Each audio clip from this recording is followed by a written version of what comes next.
एक ऐसा राज्य जिसका नाम सुनते ही दो तस्वीरें दिमाग में आती हैं, एक मेहनती मजदूर और एक आईएएस अधिकारी देने वाली धरती, और दूसरी ओर बाढ़, गरीबी और जातिवाद में उलझा समाज। तो नमस्कार दोस्तों, मेरे चैनल में आपका स्वागत है। आज मैं बिहार के इतिहास के उन पन्नों को पलटूंगा जो 2005 से शुरू होकर 2025 तक आते हैं। जब 2005 में नीतीश कुमार ने सत्ता संभाली थी तो बिहार जंगल राज था।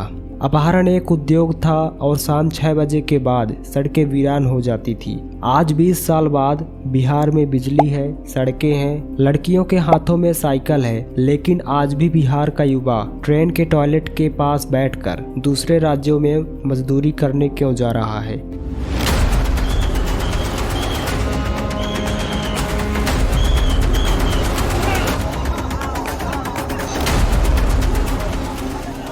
क्यों करोड़ों की लागत से बने पुल हवा के झोंकों से गिर रहे हैं। Bridge over the Ganga collapsed today. The Aghwani Ghat Sultanganj Bridge that is being constructed to connect Khagaria and Bhagalpur districts saw two parts of the bridge. तो आज मैं इस वीडियो में बिहार के विकास और विनाश दोनों के बारे में बात करूंगा। क्या बदला, क्या बिगड़ा और कौन से घोटाले हुए जिन्होंने सुशासन पर दाग लगा दिए। चलिए शुरू करते हैं। सबसे पहले बात करते हैं उन बदलाव की जिसे इनकार नहीं किया जा सकता। 2005 के बाद पहले 5 से 7 सालों में बिहार ने वाकई रफ्तार पकड़ी थी। सबसे बड़ा बदलाव कानून व्यवस्था। जब से कानून व्यवस्था आया तो डर का माहौल खत्म हो गया। नीतीश सरकार ने आते ही स्पीडी ट्रायल शुरू किया। शहाबुद्दीन जैसे बाहुबलियों का साम्राज्य हिल गया। जो डॉक्टर और व्यापारी बिहार छोड़कर भाग चुके थे वे लौटने लगे। नाइट लाइफ तो नहीं, लेकिन शाम को बाहर निकलना सुरक्षित हो गया। फिर बात करते हैं सड़क और बिजली के बारे में। लालू यादव के दौर में मजाक चलता था कि सड़क में गड्ढे हैं या गड्ढे में सड़क। नीतीश कुमार ने स्टेट हाईवे का जाल बिछाया और बिजली, यह सबसे बड़ी कामयाबी रही। 2005 में बिहार के गांवों में औसतन 2 से 3 घंटे बिजली आती थी। आज हर घर बिजली योजना के तहत सुदूर गांवों में भी 18 से 20 घंटे बिजली रहती है। लालटेन अब सिर्फ एक चुनाव चिन्ह बनकर रह गया। फिर बात करते हैं महिला सशक्तिकरण। सबसे बड़ा गेम चेंजर यही बना। नीतीश कुमार ने बिहार की राजनीति में एक नया वोट बैंक तैयार किया। महिलाएं, चाहे साइकिल योजना हो, 50% आरक्षण हो या और कुछ भी। जब 9वीं क्लास की लड़कियां वर्दी पहनकर साइकिल से स्कूल जाने लगी तो यह सिर्फ एक योजना नहीं, एक सामाजिक क्रांति थी। इसने लड़कियों का स्कूल ड्रॉप आउट रेट काफी कम कर दिया था। 50% आरक्षण। पंचायती राज में महिलाओं को 50% आरक्षण देने वाला बिहार पहला राज्य बना था। आज मुखिया पति भले ही काम करे, लेकिन हस्ताक्षर महिला मुखिया के ही चलते हैं। वर्ल्ड बैंक की मदद से जीविका स्वयं सहायता समूह शुरू किया। आज 1 करोड़ से ज्यादा महिलाएं इससे जुड़ी हैं और आर्थिक रूप से आत्मनिर्भर बन रही हैं। अब 2015 में नीतीश कुमार ने अपने 7 निश्चय की घोषणा की। यह विकास का ब्लूप्रिंट था, लेकिन इसका सच क्या है, आइए जानते हैं। हर घर नल का जल। उद्देश्य था कि हर घर तक शुद्ध पानी पहुंचाना।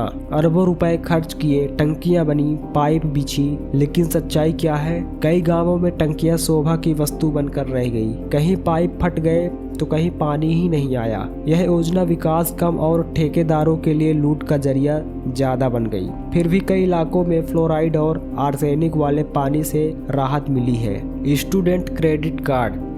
गरीब छात्रों को आगे की पढ़ाई के लिए 4 लाख रुपए तक का लोन। यह योजना शानदार थी, लेकिन बैंक की पेचीदगियों और जागरूकता की कमी ने इसे पूरी तरह से सफल नहीं होने दिया। फिर भी हजारों छात्रों ने इसका लाभ उठाकर इंजीनियरिंग और मैनेजमेंट की पढ़ाई की।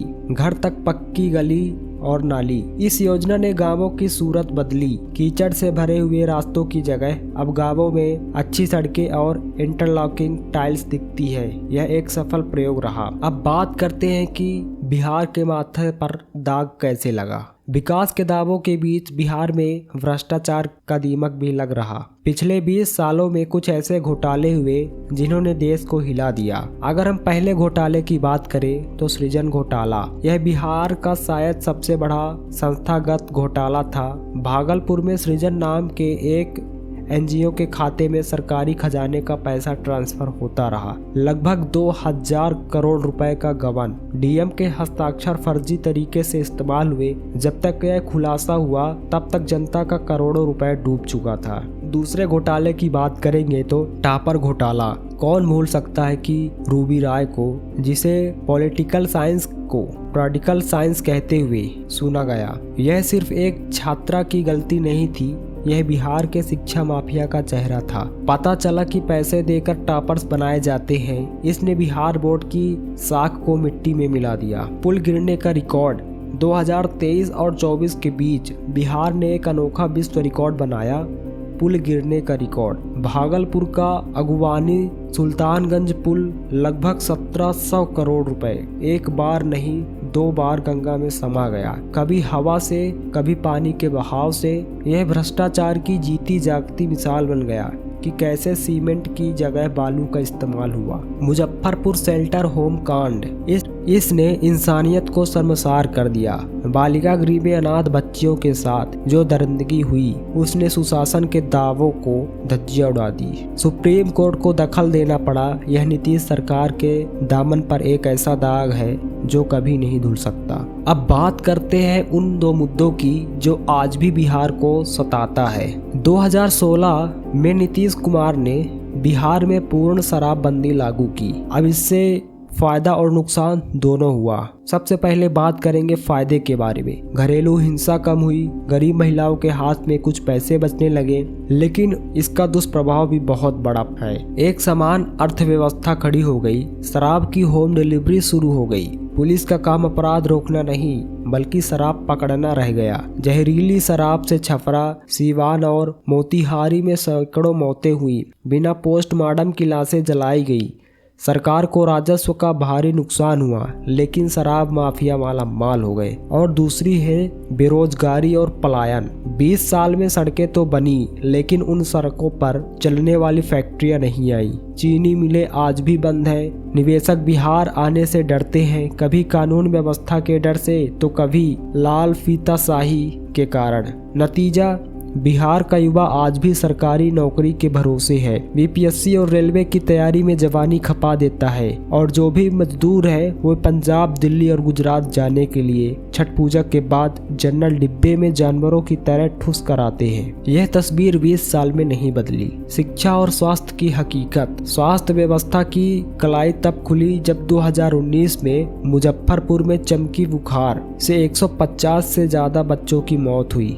अस्पतालों में बेड नहीं, दवाइयाँ नहीं थी। कोरोना काल में बिहार की बदहाली दुनिया ने देखी। शिक्षा के क्षेत्र में बिल्डिंगें तो बहुत बनी, नए मेडिकल कॉलेज और इंजीनियरिंग कॉलेज खुले, लेकिन क्वालिटी एक भी नहीं। स्कूलों में टीचर नहीं और कॉलेजों में सेशन 3 साल की जगह 5 साल में पूरा हो रहा है। डिग्री मिलती है लेकिन स्किल एक भी नहीं। हर दिन छात्र रोड पर उतरते हैं। पेपर लीक, परीक्षाओं का रिजल्ट, परीक्षा हो गई तो रिजल्ट देना भूल जाते हैं। हर परीक्षा में पेपर लीक हो रहा है। ये वैसे का वैसे ही है। तो इन 20 सालों का निचोड़ क्या है? अगर हम 2005 के बिहार की तुलना 2025 से करें तो बिहार बहुत आगे आ गया। वहाँ जंगल राज नहीं है, बिजली है, सड़क है और लोग रात में सो सकते हैं। यह नीतीश कुमार की उपलब्धि है। लेकिन अगर हम बिहार की तुलना गुजरात, महाराष्ट्र या तमिलनाडु से करें तो बिहार आज भी बहुत पीछे है। घोटाले, पेपर लीक, जातिगत राजनीति और उद्योग धंधों का ना होना, ये वो बेड़ियां हैं जिन्हें बिहार ने 20 साल में भी नहीं तोड़ पाया। बिहार बीमारू राज्य के टैग से बाहर तो निकलने की कोशिश कर रहा है, लेकिन उसकी रफ्तार बहुत धीमी है। अब देखना यह है कि क्या 10वीं बार शपथ लेने के बाद सुशासन बाबू अपनी बची हुई पारी में बिहार में उद्योग और रोजगार दे पाएंगे या फिर बिहार सिर्फ मजदूरों की फैक्ट्री बनकर रह जाएगा। तो इस वीडियो में इतना ही। तो बिहार की इस कहानी पर आपकी क्या राय है, कमेंट बॉक्स में जरूर लिखें।